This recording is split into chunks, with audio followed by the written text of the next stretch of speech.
जुड़वा बच्चों में भी दो तरह के होते हैं। एक होते हैं आइडेंटिकल ट्विंस और एक होते हैं फ्रेटर्नल ट्विंस। आइडेंटिकल ट्विंस यानी कि जो एक ही जाइगोट से टूट के, मतलब सेम जेनेटिक उनका मेकअप है, लेकिन दो जुड़वा बच्चे भी दिखने में एक से हैं, बिल्कुल आप पहचान नहीं सकते, बिल्कुल एक से दिखते हैं, लेकिन कहीं ना कहीं उनके इंटरेस्ट अलग होंगे, टेस्ट्स अलग होंगे, लाइक्स डिसलाइक्स अलग होंगे। आज जो हम सुबह उठे, हम वो उस टाइम जो थे, ज़रूरी नहीं है दिन के अंत तक हम वही रहेंगे। हर पल हम कुछ नया सीख रहे हैं, हर अलग अलग परिस्थिति हम फेस कर रहे हैं, अलग अलग तरह से उसको हम रिस्पॉन्ड कर रहे हैं। कई बार क्या होता है कि जैसे स्ट्रेस है, काम के को लेके है, एग्ज़ाम को लेके है, रिलेशनशिप को लेके है, पर हमारी आम तौर की ज़िंदगी ठीक चल रही है, पर हम खुश नहीं हैं। जब इस तरह की तकलीफ़ें हैं, जब हमारी कार्यक्षमता नहीं इम्पैक्ट हो रही है, हमारा डेली रूटीन इम्पैक्ट नहीं हो रहा है, लेकिन हम खुश नहीं हैं, तो ऐसी समस्याएं साइकोलॉजिस्ट हैंडल कर पाते हैं। ये जो है ना कि हम एक ऐसा गोल चेज़ कर रहे हैं जो हमें एक्चुअली पता नहीं है कि क्या हमें ये चेज़ करना है, पर क्योंकि सब कर रहे हैं तो हम भी उस भेड़ चाल में लगे हुए हैं। आपको काबिल बनना है, काबिल बनेंगे तो कामयाबी झक मार के आपके पीछे आएगी। तो काबिल बनिए, स्किल होनी चाहिए, केवल डिग्री से कुछ नहीं होगा। हाँ, हमारे प्रियजन क्या कहेंगे, क्या सोचेंगे, ये एक बार को मायने रख सकता है, लेकिन वो 4 लोग, वो मैंने आज तक नहीं देखा। धोनी के सक्सेस को तो देखते हैं, शाहरुख के सक्सेस को तो देखते हैं, हम ये नहीं देखते कि उन्होंने वहाँ तक पहुँचने में कितनी मेहनत की।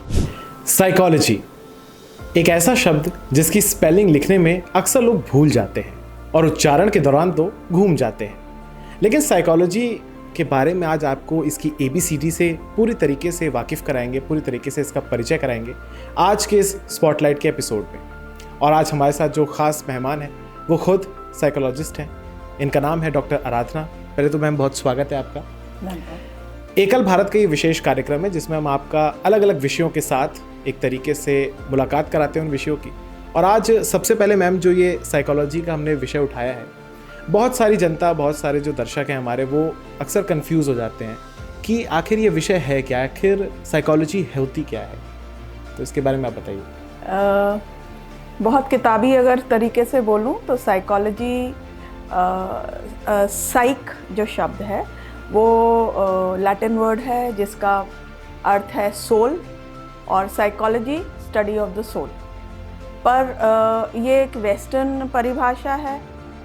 अगर हम जाने तो हमारे शास्त्रों में हमेशा से मनुष्य और उसके स्वभाव के बारे में, खान पान से स्वभाव का रिश्ता, हमारे व्यवहार किस तरह से बनते हैं, किस तरह से हमारा परिवेश हमारे व्यवहार को बनाता है, बनाने में सहायक होता है, इस सब विषय को पढ़ने को हम साइकोलॉजी कहते हैं, और हिंदी में इसको कहेंगे मनोविज्ञान। और साइंस क्यों? क्योंकि इसमें प्रमाणित हैं बहुत सारी चीज़ें।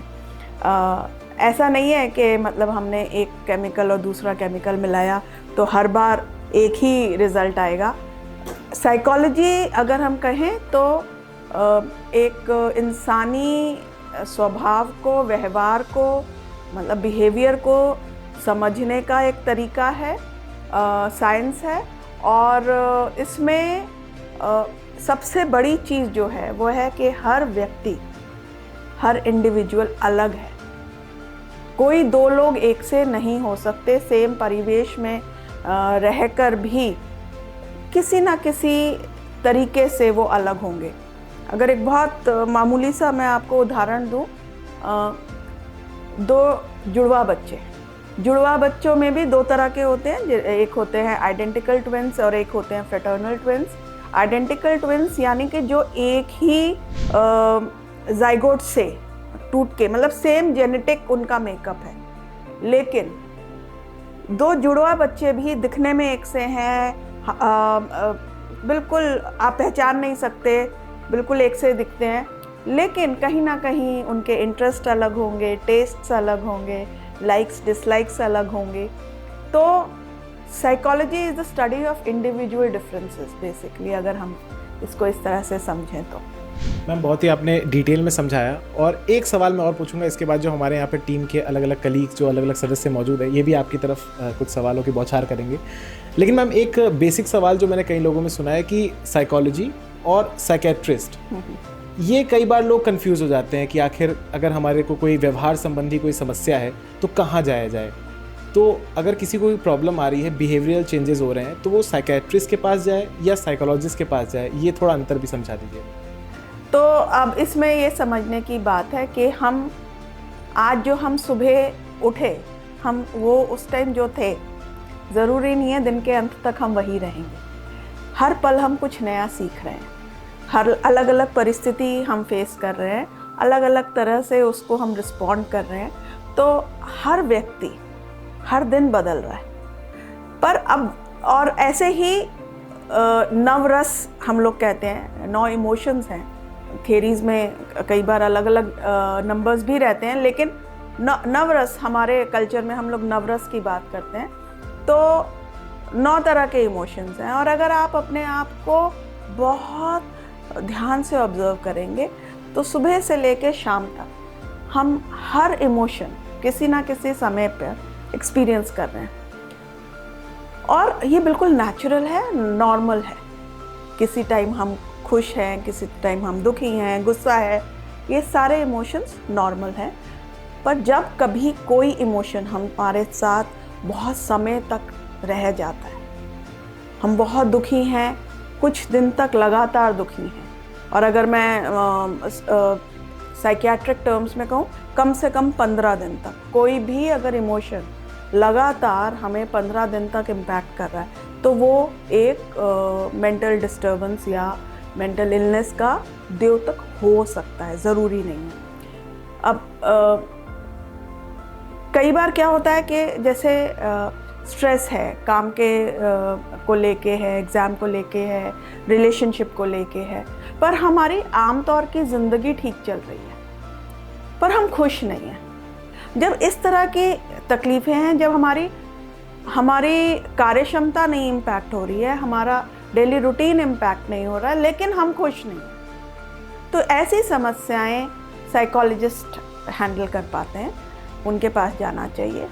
पर जब कोई यही जैसे हम अगर पानी में कोई एक रंग डालते रहें, 2-4 बूंद डाला, वो पानी का रंग नहीं बदलेगा। एक थ्रेशोल्ड आता है, जब और डालेंगे तो पानी का रंग बदलना शुरू होगा। तो जब वो पानी का रंग बदलना शुरू हो गया, यानी कि हमारे व्यवहार में, हमारे रोज़मर्रा की गतिविधियों में हमारे इमोशन का इम्पैक्ट आना शुरू हो गया, यानी कि हमारे दिमाग में बायोकेमिकल लोचा होना शुरू हो गया, तब रोल आता है साइकियाट्रिस्ट का। और साइकियाट्रिस्ट होते हैं MBBS डॉक्टर्स, जिन्होंने MD यानी स्पेशलाइजेशन अपनी मेंटल इलनेस में की है। तो बहुत सारे जो सीरियस मेंटल डिसऑर्डर्स हैं, उनके लिए पहले दवाई लेनी ज़रूरी होती है, जो कि साइकियाट्रिस्ट देंगे। साइकोलॉजिस्ट उसके लिए अप्रोप्रिएट नहीं होते हैं, और साइकोलॉजिस्ट जब दवाई लेके वो इंसान काफ़ी हद तक अपनी चीज़ों को मैनेज करने लग गया, तब साइकोलॉजिस्ट हेल्प करते हैं अपने साइकोलॉजिकल काउंसलिंग और थेरेपीज के माध्यम से, जिससे वो स्थिति दोबारा ना आए। बिल्कुल। मैम यहाँ पर और भी हमारे जो कलीग हैं वो सवाल पूछेंगे। मैम अभी जो सबकी लाइफ स्टाइल है वो थोड़ा रैपिड हो गई है, लोग भाग दौड़ में बोल रहे हैं। 2-3 वर्ड्स ऐसे हैं जो कंटिन्यू गूंज रहे हैं, मतलब एक हो गया स्ट्रेस, एंजाइटी, डिप्रेशन। तो साइकोलॉजी इसको कैसे देखता है और कैसे लोग इससे निजात पा सकते हैं? क्योंकि जो यूथ्स में सबसे बड़ी समस्या है, कोई कहता है यार मुझे बहुत डिप्रेशन हो गया है, कोई कहता है यार एंजाइटी फील हो रही है, किसी को स्ट्रेस लग रहा है, वो काम को लेके, सारी चीज़ों को लेके। तो साइकोलॉजी इसको कैसे देखता है और कैसे लोग इससे पार पाएँ? अब देखिए, किसी भी चीज़ को लेके, किसी भी चेंज को लेके, ट्रांजिशन को लेके थोड़ी एंजाइटी होनी, यानी घबराहट होनी, बहुत ज़रूरी है, क्योंकि अगर हमें घबराहट नहीं होगी, फेल होने का डर नहीं होगा तो हम पढ़ेंगे नहीं। अगर हमें पैसे कटने का डर नहीं होगा तो हम ऑफिस टाइम पे नहीं आएंगे, ठीक है ना। तो कुछ एंजाइटी ज़रूरी है, तो वो हमारे लिए मोटिवेटिंग फैक्टर है। एक्चुअली अगर हम एंजाइटी और स्ट्रेस की बात करें, एक ये कंटिन्यूम होता है कि यहाँ तक तो ओके है और यहाँ से पार हो गया तो नॉट ओके है। तो एंजाइटी थोड़ी बहुत ही होनी ज़रूरी है कि आप पढ़ें, पर ज़्यादा बढ़ जाएगी तो आप फोकस नहीं कर पाएंगे। दैट्स व्हेन वो आता है मेंटल इलनेस या मेंटल डिस्टर्बेंस की कैटेगरी में। तो ये रही बात एंजाइटी की। दूसरा जो आपने कहा, आजकल की जनरेशन को जो एंजाइटी है, आजकल के जनरेशन को जो एंजाइटी है उसमें काफ़ी कुछ हाथ, केवल आजकल की जनरेशन के लिए ना, किसी भी व्यक्ति के लिए एंजाइटी में बहुत सारा हाथ है हमारे थॉट्स का। हम क्या सोचते हैं, हम कौन से गोल्स को चेज़ कर रहे हैं। हमने ये बोलते बोलते मुझे वो एक कहानी, एक कार्टून मैंने देखा था, एनिमेशन, जिसमें एक व्यक्ति आराम से बीच पे पड़ा है और लाइफ के मज़े ले रहा है, और एक व्यक्ति का बोट डूब गई है और वो गलती से इस आइसोलेटेड आइलैंड पे आ गया है। कह रहा है और देख रहा है कितना सुंदर है यहाँ सब कुछ, अरे वाह यहाँ तो रिजॉर्ट बनाया जा सकता है, ये किया जा सकता है। उस आदमी से कहता है तुम पागल हो, तुम इतनी बड़ी अपॉर्चुनिटी खो रहे हो, यहाँ पे कितना पैसा बना सकते हो। तो उसने कहा उससे क्या होगा, अरे तुम यहाँ पे लोग आएंगे, तुम इतना पैसा बनाओगे, तुम करोड़पति हो जाओगे, उससे क्या होगा, फिर तुम आराम से अपनी ज़िंदगी जीना। तो उसने कहा मैं वही तो कर रहा हूँ अभी, तकलीफ़ कहाँ है।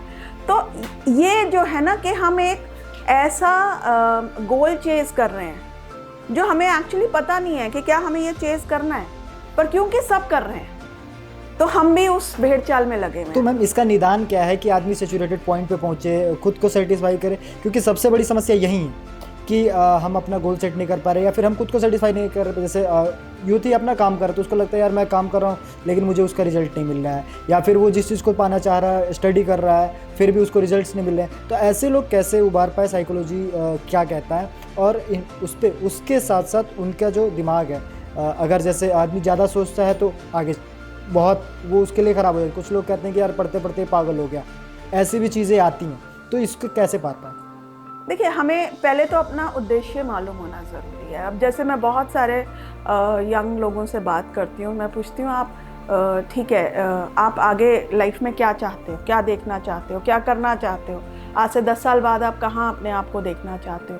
तो जब वो बात करते हैं वो अपने करियर गोल्स को ही एनहांस करने की बात करते हैं कि मेरी प्रमोशन हो जाए या मेरा पे पैकेट इतना हो जाए। तो पर ये कहीं आप लोगों की गलती नहीं है, ये शायद पूरा सिस्टम, हमारा एक सामाजिक ढांचा इस तरह का हो गया है कि हम एक दौड़ में लगे हुए हैं कि अगर इतना कमा रहे हैं तो आप सक्सेसफुल हैं, अगर इतना पढ़े हैं तो आप लायक हैं। तो वो एक हम कहीं ना कहीं एक वो बेंचमार्क्स बन गए हैं कि कम से कम इतनी एजुकेशन होगी तो तुम इस समाज में सर उठा के चलने लायक हो, नहीं तो नहीं हो।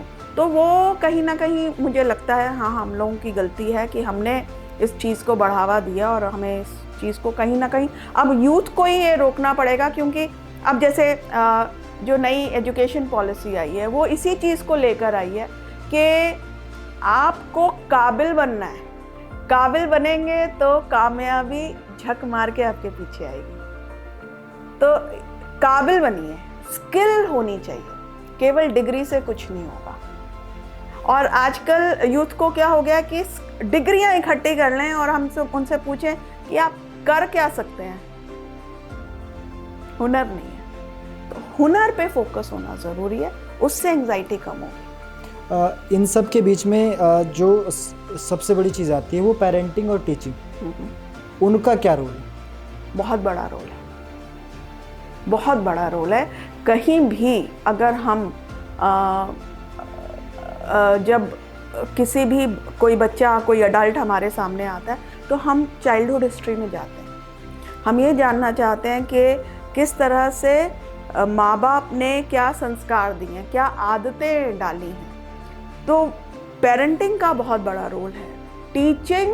टीचर्स का भी बड़ा रोल है। वो सेकंड पेरेंट्स हैं। जैसे पेरेंट्स फर्स्ट टीचर्स हैं, ऐसे teachers second set of parents हैं।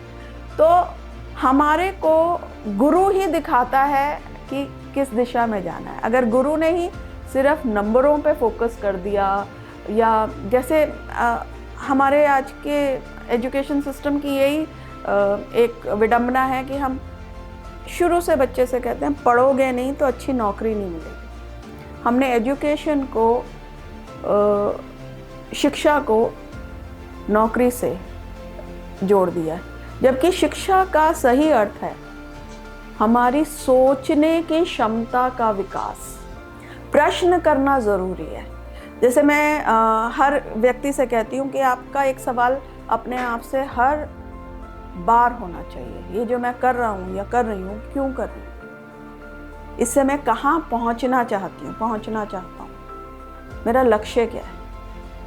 तो जब हम ये जानेंगे कि हम जो कर रहे हैं उससे हम रिजल्ट क्या चाह रहे हैं, तो हम बहुत सारी चीज़ों से हम खुद ही हमें उत्तर मिल जाएंगे उनके। तो पेरेंटिंग और टीचर्स का जो रोल है वो यही है कि हमें गलतियां करने में शर्म ना आए, गलतियां करने से हम डरे नहीं, और वो ये सिखाएं कि गलती करके सुधरना ही एक सफल जीवन का उद्देश्य है। मैम, जैसे हम जब भी साइकोलॉजी की बात करते हैं, हम मेंटल इलनेस की बात करते हैं, तो हमेशा हम ये सुनते हैं कि एक्सटर्नल फैक्टर्स बहुत ज़्यादा अफेक्ट करते हैं उस चीज़ को, कि आपके आसपास का वातावरण कैसा है, आपके पास लोग कैसे हैं, आप उनके प्रेजेंस में कैसा फील कर रहे हैं। तो ऐसे में कभी कभी ऐसा भी होता है कि जब आप मेंटल हेल्थ को लेकर के आप किसी से बातें करते हैं, आप सामने उभर के आते हैं और आपको उस चीज़ के लिए एक्सेप्टेंस नहीं मिलती है, तो वो कैसे इफेक्ट करता है आपकी लाइफ को? देखिए, वही बात है। अब अगर मैं बात करूं तो साइकोलॉजी की ग्रोथ भी ऐसे हुई है कि एक पॉइंट पे ये सोचा जाता था कि केवल हमारे अंदर जो विचार हैं वही, उसी से हमारी पर्सनालिटी डेवलप हो रही है। फिर ये विचार आया कि नहीं, वातावरण हमें क्या दे रहा है उससे हमारी पर्सनालिटी डेवलप हो रही है। लेकिन वातावरण बहुत बार अनुकूल होते हुए भी, ना होते हुए भी, प्रतिकूल होते हुए भी हमने देखा है कि लोग बहुत सक्सेसफुल होते हैं। ऐसा क्यों? क्योंकि हम खुद अपने आप को कैसे देखते हैं, वो बहुत बड़ा फैक्टर है। हम लोगों को शुरू से ये दिखाया जाता है, उसको देखो, वो तो ऐसे नहीं कर रहे, तुम ऐसे क्यों कर रहे हो। तो हमें हमेशा सिखाया जाता है दूसरे से कंपेयर करना, जबकि ये स्ट्रिक्टली नो होता है जब हम पेरेंटिंग की बात करते हैं या टीचर्स को भी बोलते हैं कि किसी से किसी को कंपेयर नहीं करो। जैसे मैंने शुरू में आपसे कहा, psychology is the study of individuals, और हर इंडिविजुअल डिफरेंट है। तो कोई दो लोग एक से नहीं हो सकते। तो परिवेश, हमें हमारा एनवायरनमेंट, एक्सटर्नल फैक्टर्स इम्पैक्ट करते हैं, लेकिन असल बात है कि उस प्रतिकूल परिस्थिति के बावजूद हम कहाँ पहुँचना चाहते हैं, अपने पे कितना विश्वास है। सब कुछ घूम फिर के आ जाता है मैं व्यक्ति। अगर अब मैं थोड़ा सा स्पिरिचुअल हो जाती हूँ, अगर हम गीता पढ़ें, गीता में कहीं भी परमात्मा और व्यक्ति के अलावा तीसरे व्यक्ति की बात ही नहीं है। गीता में कहीं परिवार, समाज, उसका उल्लेख नहीं है।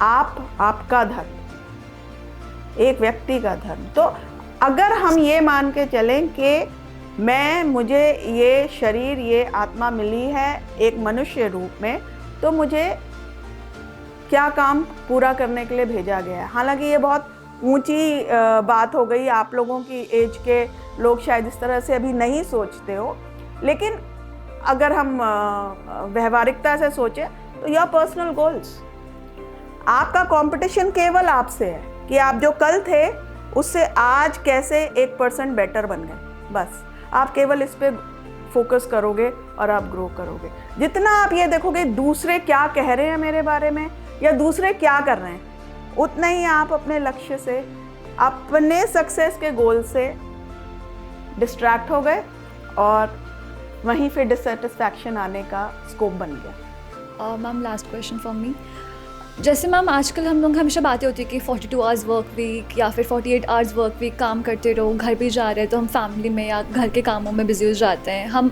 बिजी ही हैं हर टाइम पे, वीकेंड्स भी आ रहे हैं तो भी हमें स्ट्रेस रहता है कि नहीं हमें मंडे को जाके वापस से काम करना है एंड एवरीथिंग। तो ऐसे में लेज़र टाइम कितना इंपॉर्टेंट रोल प्ले करता है आपके मेंटल हेल्थ के लिए और आपके वेलबींग के लिए, और साथ में आपके वर्क कैपेबिलिटीज़ को और ग्रो करने के लिए? देखिए, आप सब ने पढ़ाई की है और आप सब किसी ना किसी सब्जेक्ट में थोड़ा अटकते होंगे, घबराते होंगे। मैं अपने पर्सनल एक्सपीरियंस से बताती हूँ कि जैसे कोई सवाल नहीं बन रहा तो बेस्ट तरीका होता था उठो, ब्रेक ले लो। और एक आपने कहानी, पता नहीं आप लोगों को पढ़ाए जाने का तरीके बहुत बदल गए हैं, आर्किमिडीज प्रिंसिपल का नाम सुना होगा आपने। आर्किमिडीज प्रिंसिपल कैसे इजाद हुआ उसका हमें कहानी सुनाई जाती थी कि आर्किमिडीज जो साइंटिस्ट थे, साइंटिस्ट क्या उस टाइम पे फिलोसफर्स ही होते थे, तो वो कहीं अटक रहे थे और फिर उन्होंने वो छोड़ छाड़ के वो टब में स्नान करने के लिए घुसे और जैसे ही रिलैक्स हुए वैसे ही उन्हें वो अपना उत्तर मिल गया और वो वैसे ही भागे, यूरेका यूरेका यूरेका करके। यूरेका माने मिल गया, ठीक है ना। तो वो ऐसे ही भागे कि मिल गया मुझे। तो तब से अगर आप देखेंगे यही एक तरीका है कि आप जो आपकी समस्या उसको छोड़ दीजिए। आपके दिमाग में इतनी कैपेसिटी है कि जब आप उसको रिलैक्स करने देंगे और उसी समस्या पे विचार नहीं करते रहेंगे, जैसे ही आप छोड़ देंगे तो दिमाग आपको उसका सॉल्यूशन निकाल के देगा और तब देगा जब आप सबसे ज़्यादा रिलैक्स्ड हो। मैम अभी इन्होंने जो आपसे एक सवाल पूछा था, ये वाला नहीं, इससे पहले वाला, उससे मेरे को एक घटना याद आई। क्या थी कि मैम पहले के जो बच्चे हुआ करते थे, या मैं खुद भी या हमारे बीच मैक्सिमम लोग, उनको काफ़ी मारपीट के साथ सिखाया जाता था स्कूल में, और पेरेंट्स कई बार ऐसे जाते थे, बोलते थे कि इसको ठीक कर देना तभी सीखेगा, टाइट कर देना टीचर से कहते थे। लेकिन आज के दौर में हम लोग देखते हैं कि कॉर्पोरल पनिशमेंट जैसी चीज़ों को बैन कर दिया गया है। तो बच्चों की जो टीचिंग हो रही है, क्या व्यवहार में उनके तब्दीली आ रही है, परिवर्तन हो रहा है? क्योंकि पहले तो ठोक पीट के, मार पीट के ठीक कर दिया जाता था, बट आज वही चीज़ शायद प्यार से समझाई जा रही है, तो शायद वो कहीं उसको आसानी से तो नहीं ले रहे हैं। इसमें कैसे? आप कोई खिलौना लेने जाते हैं या कोई भी चीज़ लेने जाते हैं, उसके साथ एक आपको मुफ्त में चीज़ मिलती है। उस मुफ्त की चीज़ की आपको क्या वैल्यू होती है? कुछ भी नहीं। कुछ नहीं। आपने जो चीज़ खरीदी है, जिसका मोल दिया है, उसको आप प्रोटेक्ट करेंगे। मुफ्त की चीज़ गिर गई, टूट गई, आप सोचेंगे भी नहीं। तो आजकल यही हो रहा है। जब तक हम एफर्ट नहीं करेंगे कुछ भी पाने के लिए, बिना एफर्ट के जो चीज़ मिलेगी उसकी वैल्यू नहीं है। तो कॉर्पोरल पनिशमेंट के फेवर में तो मैं नहीं हूँ, लेकिन एक रिवॉर्ड और punishment doesn't have to be physically harsh. Punishment के मतलब अगर मेरे को ये काम करोगे तो तुम्हें चॉकलेट मिलेगी, अगर ये रिवॉर्ड है, ये काम नहीं करोगे तो तुम्हें चॉकलेट से हाथ धोना पड़ेगा, और 2 बार नहीं 3 बार। ये पनिशमेंट है। अगर आप उसको उस तरह से देखें कि सबको चॉकलेट मिल रही है, मुझे नहीं मिल रही, ये पनिशमेंट है ना। तो किसी भी तरह का रिवॉर्ड पनिशमेंट सिस्टम होना ज़रूरी है, तभी हम जो भी लर्नर है उसमें से उसके बेस्ट पोटेंशियल को निकाल सकते हैं। नहीं तो आसानी से मिलने वाली चीज़ की कभी कदर नहीं। मैम जैसे लाइफ में अक्सर कई लोग मैंने कहते हुए सुना है कि लाइफ में आप बैलेंस बनाकर चलिए, या महेंद्र सिंह धोनी जो काफ़ी सक्सेसफुल कैप्टन है, वो भी ये कहते हैं कि कीप इट सिंपल। तो ये चीज़ कितना मैम कहना आसान होता है और उसको कितना प्रैक्टिकली लाना पॉसिबल होता है, क्योंकि मैंने कई बार लोगों को देखा है कि वो लोग कहते हैं कि भाई प्रेशर में हम लोग बिखर गए। तो बिखरने से निखरने तक का जो सफ़र है उसको आप कैसे डिफाइन करेंगे कि व्यक्ति के अंदर इतना चीज़ बचे कि वो उम्दा परफॉर्म कर सके, प्रदर्शन अच्छा कर सके वो? देखिए, वही फिर वापस गीता को मुझे याद करना पड़ेगा, कर्मण्येवाधिकारस्ते न फलेषु कदाचन। आपका जो अधिकार है केवल कर्म तक है, उसके फल पर नहीं है। तो केवल आप जो आपको एफर्ट करना चाहिए वो आप 100% कर रहे हैं, बस।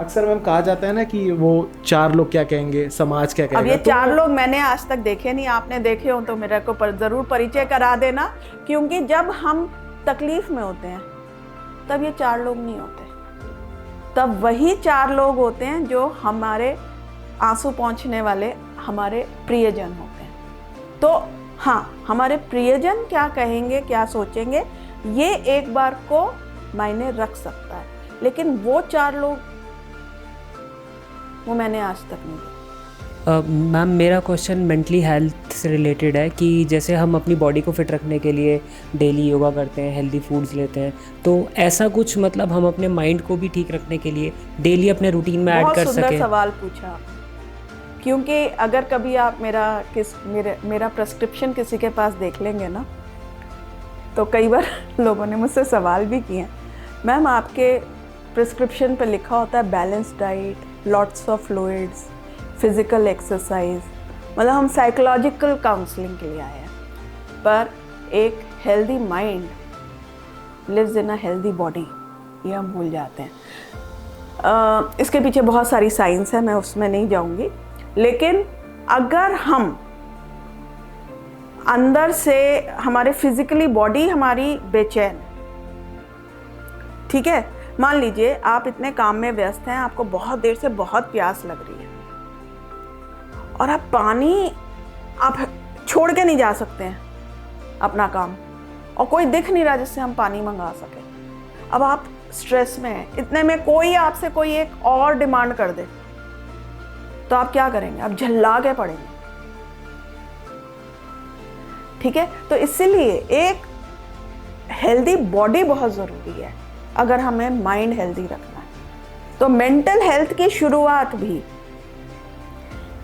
बैलेंस डाइट से होती है, एक अच्छी दिनचर्या से होती है, बहुत सारा पानी पीने से होती है, बहुत सारे विटामिन्स और मिनरल्स जो हमारे मतलब ब्रेन की एक्टिविटीज़ को सुचारू रूप से चलाते हैं, उनके इंटेक से होती है। और फिज़िकल एक्सरसाइज से बहुत सारे कॉर्टिज़ोल्स, और मतलब कॉर्टिज़ोल तो स्ट्रेस हार्मोन है, उसको डिफीट करने के लिए बहुत सारे ऐसे एंजाइम्स हमारी बॉडी रिलीज़ करती है, जिससे हम मेंटली हेल्दी रहते हैं। तो इसलिए सबसे पहले हेल्थ, फिजिकल हेल्थ। और मैम, मेडिटेशन का क्या मैम इसमें रोल रहता है? मेडिटेशन, देखिए मेडिटेशन ना बहुत क्या कहना चाहिए, मैं उसको कहती हूँ भारी भरकम शब्द है।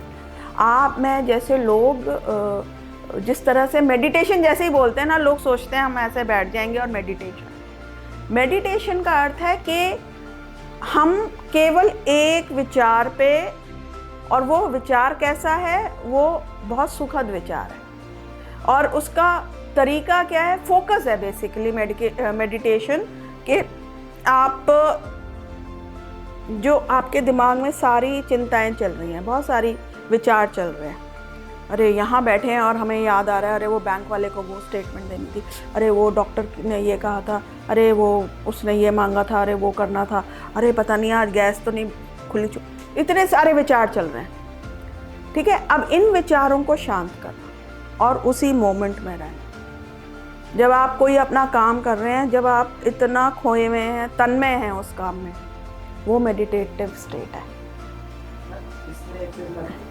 हाँ, कि जैसे मेडिटेशन की बात होती है, मैं पर्सनल चीज़ बता रहा हूँ कि मैंने फील किया, जब मैं सोचता हूँ कि को थोड़ा सा ध्यान लगता है, वो ध्यान को छोड़ के बाकी सब दिमाग में आता है, उस समय आप जितने, मेरे साथ ये होता है कॉमिक चीज़ें ज़्यादा आ जाती हैं, अच्छा ये हुआ ये हुआ ये हुआ, लेकिन जो चीज़ मैं सोचता हूँ एकदम शांत होके, जैसे सिर्फ मैं ये सोचूंगा कि चलो हनुमान जी को ही सोच लेता हूँ, लेकिन वो होता ही नहीं, उसके अलावा सारी चीज़ें होती है। तो ये साइकोलॉजी क्या है? ये देखिए ऐसा है ना, हमारी बॉडी में जैसे हमारी सांस जब तक चल रही है हम है, ऐसे ही जब तक हमारी सांस चल रही है हमारा दिमाग काम कर रहा है, ठीक है ना। और ये वो बंदर है जो टिक के नहीं बैठ सकता।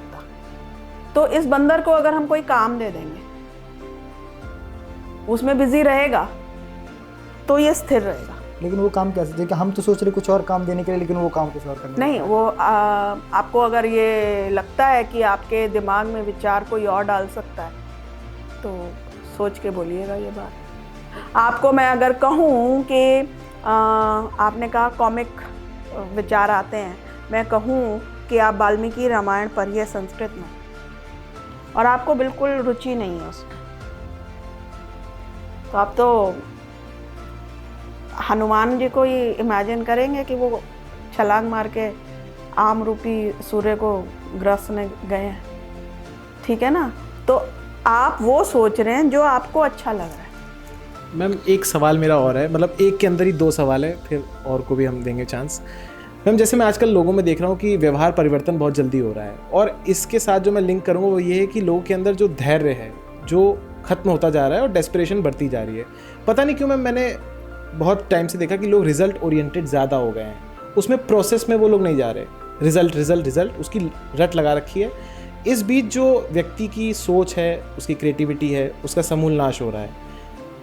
एक तो ये हो गया कि इस चीज़ से कैसे डील किया जाए मैम, और सेकंड ये है, इसी में अटैच कर रहा हूँ कि जैसे आजकल जो हम कंटेंट देख रहे हैं, OTT हो या आजकल समझ गए ना आप, तो उसमें जिस तरीके से वायलेंस है या जो सेक्सुअल चीज़ें दिखाई जा रही हैं, उससे एक व्यक्ति के जीवन में क्या परिवर्तन आया? क्योंकि हम लोग एक वाटर मार्क तो देख लेते हैं कि अबव 18 है, लेकिन उसको नीचे वाले लोग भी देख रहे हैं। वो आजकल एक जुमला भी होता है ना कि फैमिली तो देख रही है लेकिन अकेले अकेले देख रही है। तो कितना समाज में, सोसाइटी में चेंज आ रहा है, उस पर भी थोड़ा देखिए बहुत सारा चेंज आ रहा है। मैं पहले दूसरे वाले सवाल को ले लेती हूँ आपके। चेंज तो बहुत आ रहा है, क्योंकि पहले हम लोगों को कहानियाँ सुनाई जाती थी तो बाल गंगाधर तिलक की, शिवाजी की, जीजाबाई की, लक्ष्मीबाई की। अब करिकुलम में तो ये सब है ही नहीं। तो और जो लिटरेचर हम पढ़ रहे हैं उसमें भी ये नहीं है। स्कूल टाइम तक मैं बात कर रही हूँ, और उसके बाद तो पढ़ते तो हम है ही नहीं। हम जो देखते हैं हम सोशल मीडिया पे देख रहे हैं या यूट्यूब पे देख रहे हैं, तो उसमें हर तरह की चीज़ है। लेकिन हम एक शादी में जाते हैं, अगर हर तरह का क्विजीन है, राजस्थानी भी है और इटालियन भी है, मैक्सिकन भी है, पंजाबी फूड भी है, चाइनीज़ फूड भी है। क्या हम सब खा सकते हैं? नहीं खा सकते। हमें अपनी कैपेसिटी पता है, तो हम वो खाते हैं जो हमें पसंद है। तो ऐसे ही मीडिया पे है। लेकिन कहते हैं कि जब तक झूठ या सच अपने जूते पहन रहा होता है तो झूठ 7 चक्कर लगा लेता है। हाँ। तो ऐसे जो बुरा कंटेंट होता है, जो इस टाइप का स्पाइसी कंटेंट होता है, वो ज्यादा तीव्रता के साथ फैलता है। वो इसलिए फैलता है ना, क्योंकि अब देखिए मेरे पास इस तरह के अब केसेस बहुत ज़्यादा आने लग गए हैं। अब 14 साल का 13 साल का बच्चा है, वो देख रहा है इस तरह का कंटेंट। पॉइंट ये है, उसमें ये समझ ही नहीं है कि सही क्या है गलत क्या है। और ये सारा चीज़ तो एनालॉग से चल रहा है ना। उसको कहीं एक पॉपअप में आया, कुछ उसने देखा, उसको अच्छा लगा, उसने उससे रिलेटेड और चीज़ें आती चली गई, फिर उसी को वो अपनी दुनिया बना बैठा। वो उसी कंटेंट में घुसा जा रहा है। क्यों? क्योंकि उसको उसके बियॉन्ड मालूम ही नहीं है। ठीक है ना। हम टेक्नोलॉजी की तो बात कर रहे हैं, ठीक है, लेकिन टेक्नोलॉजी कितनी टेक्नोलॉजी? केवल उतनी जो हमारे मोबाइल में है, सोशल मीडिया, वहाँ फुल स्टॉप है टेक्नोलॉजी पे। हम टेक्नोलॉजी की बात कर रहे हैं तो उसी सोशल मीडिया पे बहुत सारी वेब सीरीज़ हैं।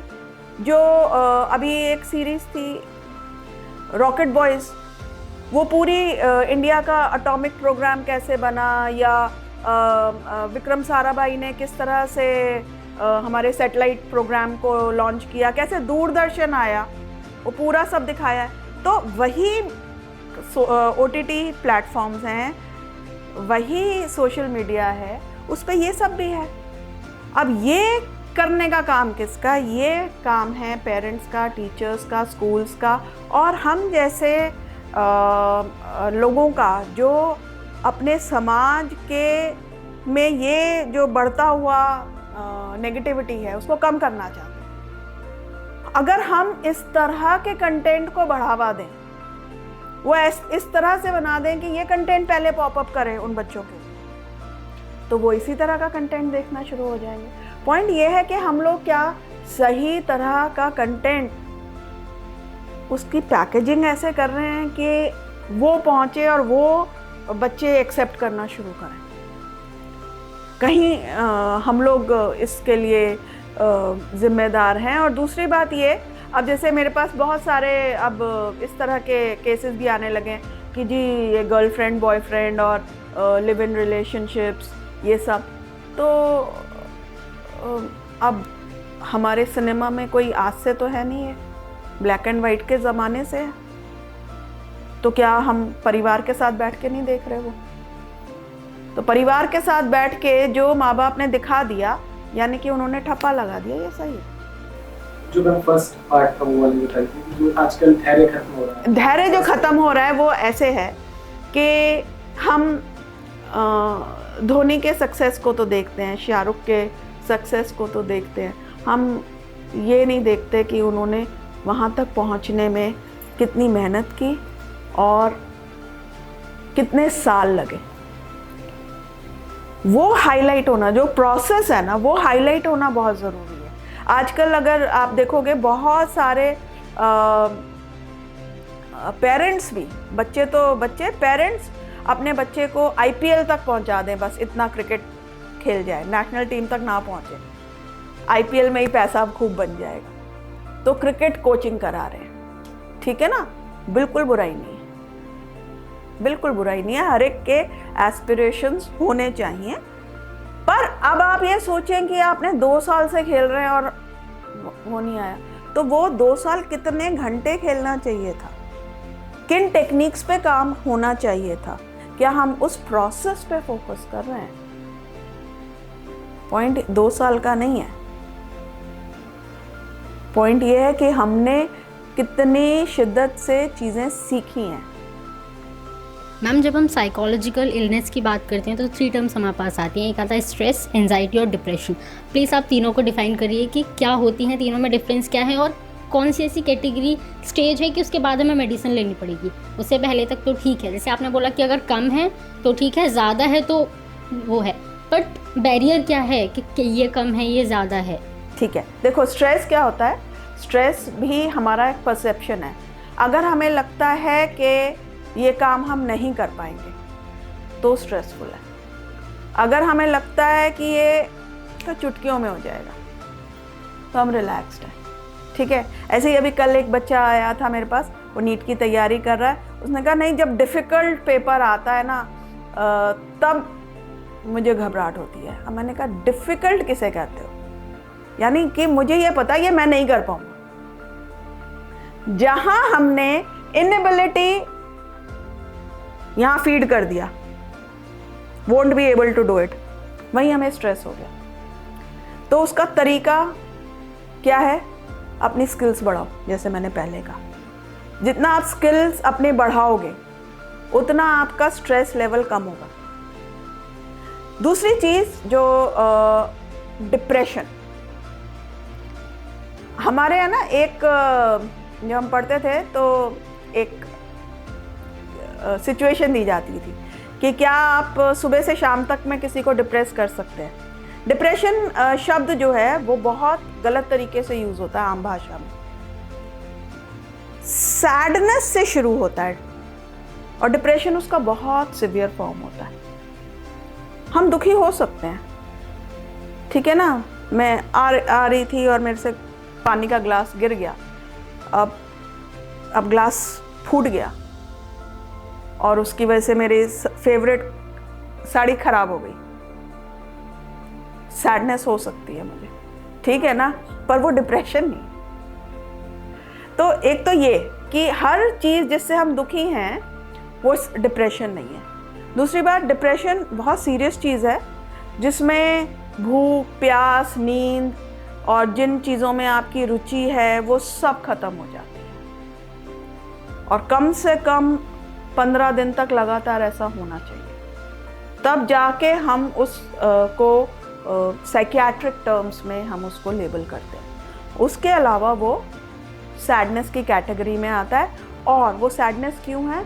क्योंकि हमें वो सिचुएशन हैंडल करनी नहीं आ रही है। हम कहीं ना कहीं अपने आप को केपेबल नहीं पा रहे हैं। तो उसका इलाज ये है कि आप बहुत सारी चीज़ों को एक्सप्लोर कीजिए, एक्सपेरिमेंट कीजिए और गलती करने से मत डरिए। सबसे ज़्यादा जो आजकल तकलीफ़ है वो इस बात की है, लोग क्या कहेंगे।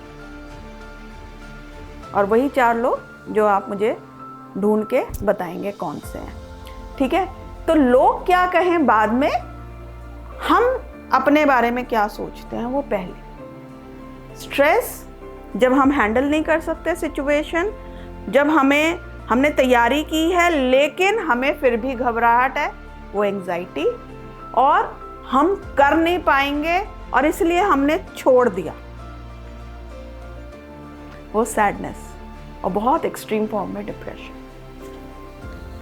मैम, किसी भी एज ग्रुप के लिए या किसी भी स्टूडेंट्स के लिए, एस्पिरेंट्स के लिए, हम जैसे एम्प्लॉयज़ हों या आपके जैसे एक्सपर्ट्स हों, हम डॉक्टर्स के पास तो जाते हैं, बट साथ ही काउंसलिंग करवाना कितना ज़रूरी है फॉर आवर मेंटल वेलबींग?